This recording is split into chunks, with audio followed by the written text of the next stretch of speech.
Hello there. So, some good news from Kenya is that, according to news making headlines all over the place, is that Kenya has discovered a very rare and sometimes conflict-linked mineral. And as you can see from this article from the Business Insider, if you read the article, they think that Kenya has announced the recent discovery of the precious mineral called coltan within its borders. And they go ahead to tell us what coltan is. And to some of you, coltan is this mineral that is used in making of communication gadgets like laptops, phones. It's also made or used to make microchips, because I think the mineral which you get out of coltan, called tantalum or the tantarite, also you can get the casterite mineral from it. It has higher boiling point than other minerals like copper and silver. Silver is very rare. Gold can be used sometimes if you can get it, but tantalite is used mostly to make these resistors and sometimes capacitors in these gadgets. So it's a very important mineral today because this is a digital world, right? And the people who need it the most, they don't like paying fairly for it. Instead, they sponsor conflicts. They sponsor rebels to attack the region that has this coltan.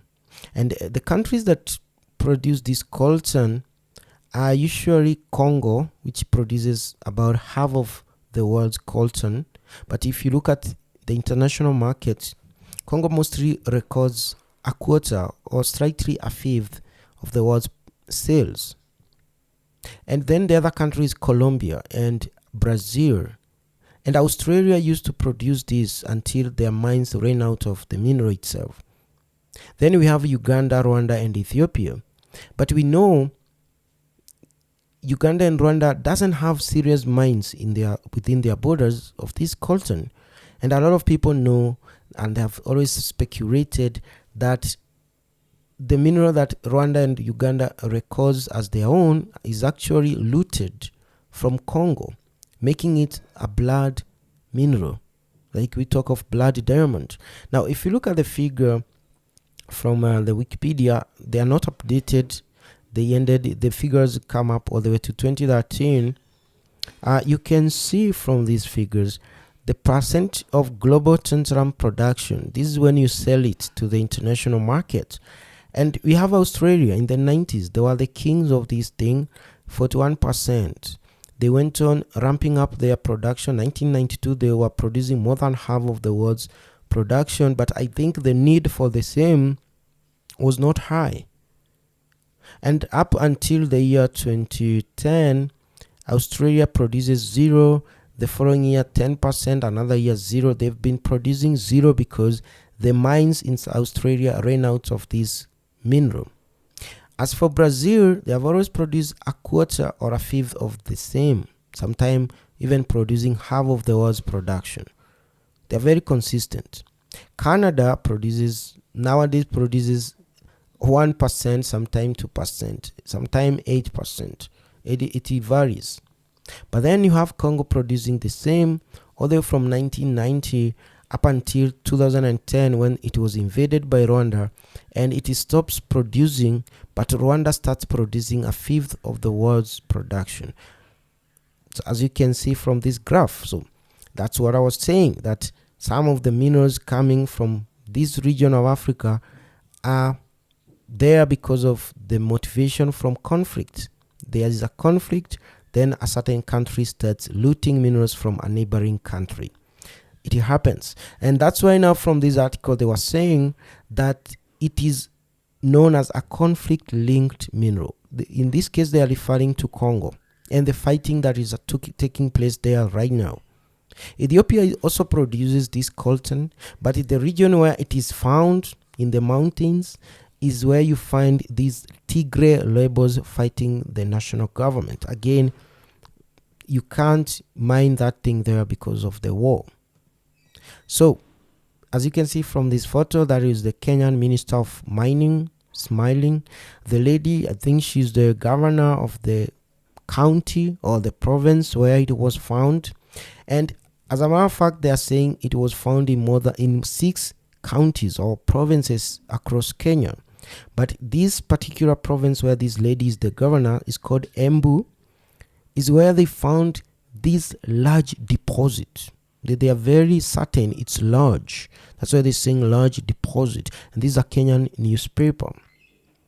Moving on, there was also news in Ghana which made a lot of people angry. Everyone was angry there on the social media. The reason is this. Britain in 1874 came to Ghana to colonize Ghana. Initially there were the Dutch. The Dutch were coming to Ghana to take slaves, and then the British, and then slavery was abolished. Then the British came back to administer that region. So they came to colonize that region, and the region was rich in gold, not just slaves. So Ghana was actually used to be called the Gold Coast. Now, when they came there, they found these kingdoms, the Asante Kingdom and the other kingdom in the north, in a region called Kumasi. And the kings of these kingdoms, they had gold everywhere. The stools, the tables, the seats, the shoes they used to wear was made of pure gold. The royal regalia, the wives of the kings used to wear gold. Then there were gold everywhere dedicated to their gods, the worship. And the British took all this away. They stole the king's crown, they took the king's chair, they took everything from these communities. And then a few years later, we come to see some of these artifacts. They now call them artifacts, displayed in 2 British museums in London there. You go there, you find those artifacts. And Ghana for a long time has always agitated for the British to return those looted gold and silver ornaments. And so this week the British decided to give them a proposal. So they've said that because we can't return these artifacts, we can loan them to you for 1 year. So we are going to talk to these museums. They are going to loan you these artifacts for 1 year, after which we are coming back to take them. So I don't know, should I tell you in an analogy that someone steals something like a vehicle, a car from you, and then you go to the police and then they find him, and then he comes and proposes that since you still have an attachment to this vehicle, I'm going to loan you this car for 1 week, after which I'm coming to get it. Something of the sort. Because that's what the British are saying. Because they are the thieves here. And Ghana are the victim. The Ghanaians. Ghana is the victim here. But the British are proposing that they are going to give them the 17 items in a loan agreement. Some of these out of the 17, 13 was stolen from one kingdom, the Asante Kingdom of Ghana, where the current president comes from. Of the current president of Ghana is an Asante. So they want to give them this as a loan. Then after that period, they are coming back for it. Now, what I would tell Ghana is that once you get these artifacts, don't give them back. Let them come and fight. Let's see what they are going to do, because these thieves have the audacity. They have the audacity to say that they can loan stolen, looted ornaments and artifacts back to the original owners.